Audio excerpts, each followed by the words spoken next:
What you're about to hear could redefine global geopolitics in the Americas. A U.S. military operation, a foreign president captured, and a shockwave felt around the world. So what is really happening between the United States and Venezuela?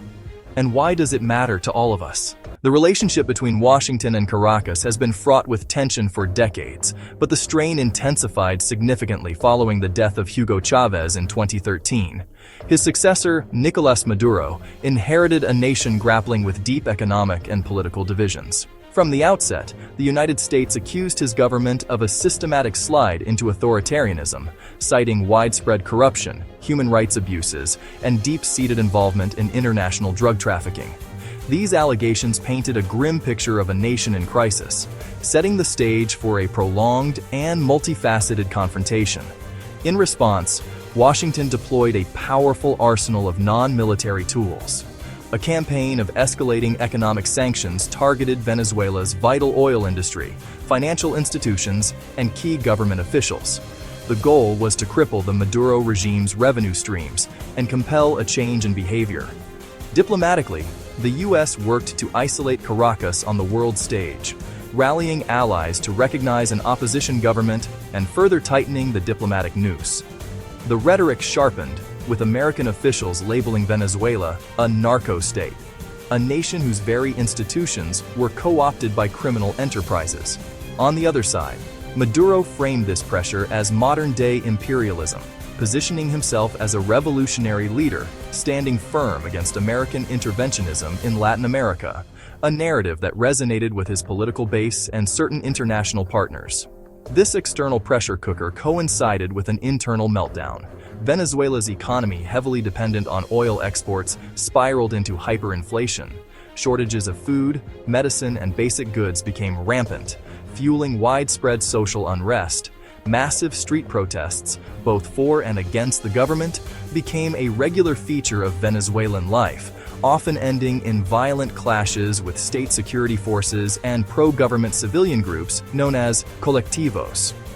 The political landscape fractured, with the opposition-controlled National Assembly stripped of its powers and a controversial new Constituent Assembly created in its place. By the late 2010s, the country was locked in a stalemate, a government clinging to power amidst economic collapse and a fragmented opposition unable to force a transition, all under the watchful eye of an increasingly hostile United States. This complex geopolitical chessboard formed the backdrop for Operation Gideon. It was a climate of extreme polarization, where diplomatic channels had all but collapsed, and covert action seemed, to some, like a viable alternative. The stage was set for a high-stakes gamble. In the pre-dawn hours of January 3rd, a highly classified U.S. military operation reportedly unfolded inside Venezuelan territory.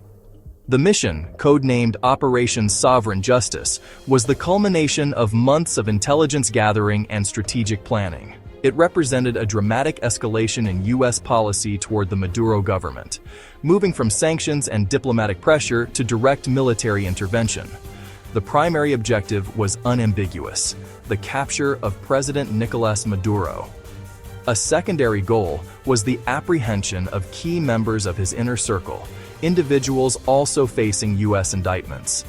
The operation was structured in multiple synchronized phases, designed to neutralize potential resistance and secure the targets with surgical precision. The initial phase involved a comprehensive electronic warfare assault. U.S. Cyber Command allegedly disabled Venezuela's military and government communication networks, effectively isolating the country's leadership. Simultaneously, Special Forces teams, including elements of the Navy SEALs and Army Delta Force, were deployed via sea and air. Naval units established a perimeter off the coast, providing air support and a rapid extraction route. Ground teams moved swiftly toward designated targets in Caracas, including the Miraflores Presidential Palace and other secure locations. The element of surprise, amplified by the communications blackout, was critical. Reports from the Pentagon, though unconfirmed, suggest minimal resistance was encountered during these initial stages, with Venezuelan security forces largely caught off guard. Within hours, the primary targets were secured. President Maduro was reportedly taken into custody without incident and transferred to a secure U.S. military aircraft. According to U.S. officials, the operation was not a political coup but a law enforcement action on an international scale.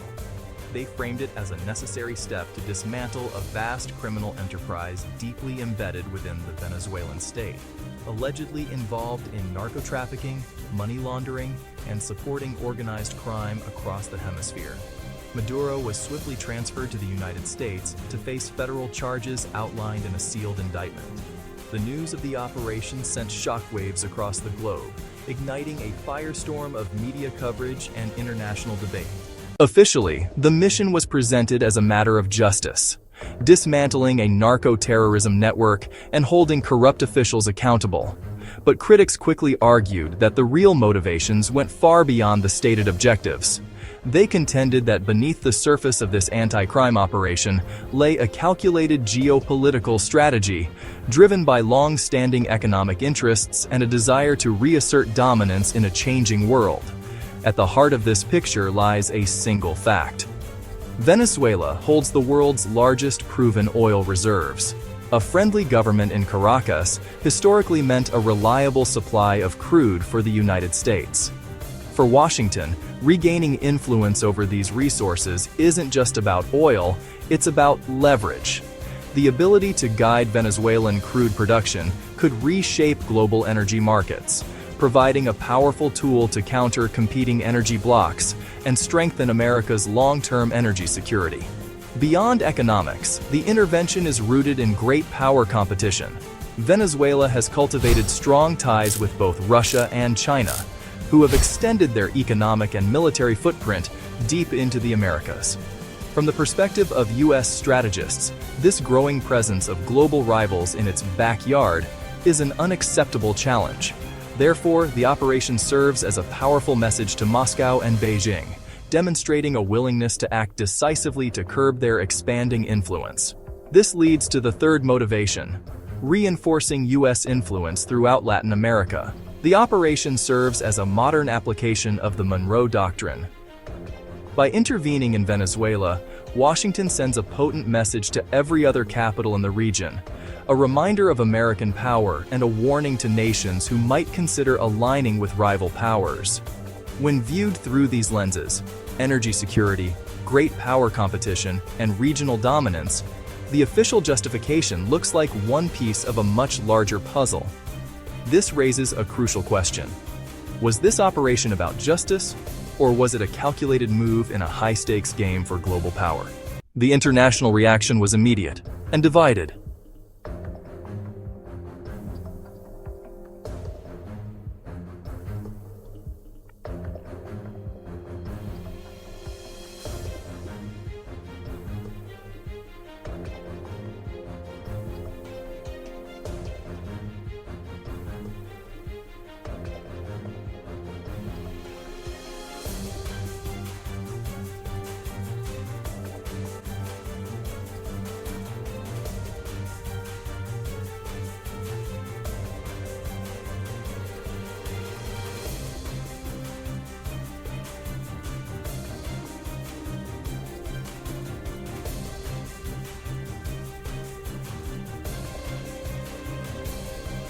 The operation reopened debates about sovereignty, military intervention, and the future of global order.